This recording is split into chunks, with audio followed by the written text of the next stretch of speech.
অনেকেই হয়তো ভাবেন ছোট ইলিশ সরিষা দিয়ে রান্না করলে হয়তো ভালো লাগে না খেতে, কিন্তু না, ছোট ইলিশও অনেক সময় অনেক টেস্টি হয়, ভালো লাগে খেতে।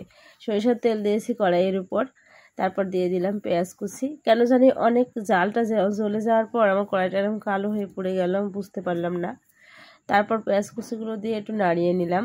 তারপর এবার আমি দিয়ে দেবো সমস্ত বাটা মশলাগুলোকে আমি অ্যাড করব। এখানে দিলাম তেজপাতা। আসলে আমি কন্টেন্ট ক্রিয়েটার নিজেকে বলতে একটুও পছন্দ করি না। ফেসবুক আমাকে কন্টেন্ট ক্রিয়েটার হিসেবে স্বীকৃতি দিয়েছেন ঠিকই, প্রত্যেকটা সেট আপ আমাকে দিয়েছে, আমাকে মনিটাইজেশন সেট আপও দিয়েছে, কিন্তু তারপরেও আমার ভিডিওতে কোনো ভিউ নাই, ভাইরাল তো দূরের কথা। তাই নিজেকে কন্টেন্ট ক্রিয়েটার বলতে একদমই ভালো লাগে না। তারপর দিয়ে দিলাম এখানে পাঁচফোড়ন মশলা। পাঁচফোড়ন মশলা দিয়ে আবার একটু নাড়িয়ে নিলাম। তারপর এবার আমি সমস্ত বাটা মশলাগুলোকে অ্যাড করব। এখানে আমি জিরা ধনিয়া বাটা দিয়েছি, তারপর দিয়ে দিয়েছি কাঁচা ঝাল বাটা। আসলে কাঁচা মরিচ দিলে ইলিশ মাছটার স্বাদ খুবই বেশি হয়, অনেক বেশি হয় আর কি। তারপর দিয়ে দিলাম সরিষা বাটা, দিয়ে একটু নেড়ে নিলাম। আসলে আমি আমার নিজের রান্নাটাই আপনাদের সঙ্গে শেয়ার করি। আমার সর্দি লাগার কারণে আমার কথাটা কেমন যেন একটা স্পষ্ট বের হচ্ছে না, কিন্তু কি করার, আমি তো ভয়েস আমাকে তো দিতেই হবে। 2 দিন যাবত কোনো বড় ভিডিও দেয় নাই। তারপর এখানে দিয়ে দিলাম শুকনো ঝালের গুঁড়া, আর তারপর দিলাম হলুদ গুঁড়া। আসলে আমি তরকারির সুন্দর রং আনার জন্য শুকনো ঝালটা ব্যবহার করি। আমার কিন্তু একদমই শুকনো ঝাল খেতে ভালো লাগে না। তারপরে ভিডিও বানাই তো রান্নার সৌন্দর্যটা একটু বৃদ্ধি করার জন্য আমি শুকনো ঝালটা দিই, একদমই সত্য কথা এটা। তারপরে এই কাঁচা ইলিশগুলোকে আমি সমস্ত বাটা মশলাগুলোকে কষিয়ে নেওয়ার পর দিয়ে দিলাম।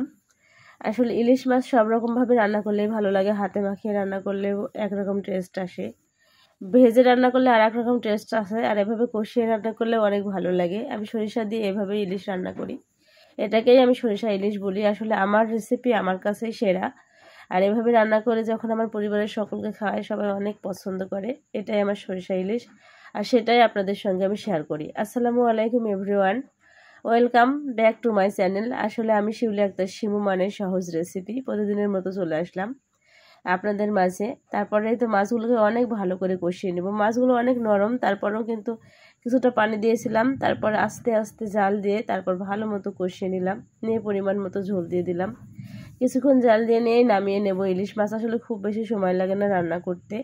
এতে আমার রান্না কমপ্লিট। এবার আমি জিরা বাটা জিরাগুলোকে ভেজে নিয়েছি, নিয়ে তারপর এটাকে গুঁড়ো করে দিয়ে দিলাম।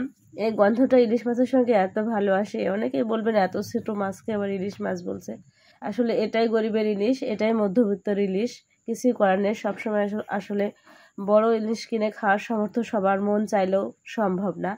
আজকের ভিডিও এ পর্যন্ত। সবাই ভালো থাকবেন, সবাইকে নিয়ে ভালো থাকবেন। আল্লাহ হাফিজ।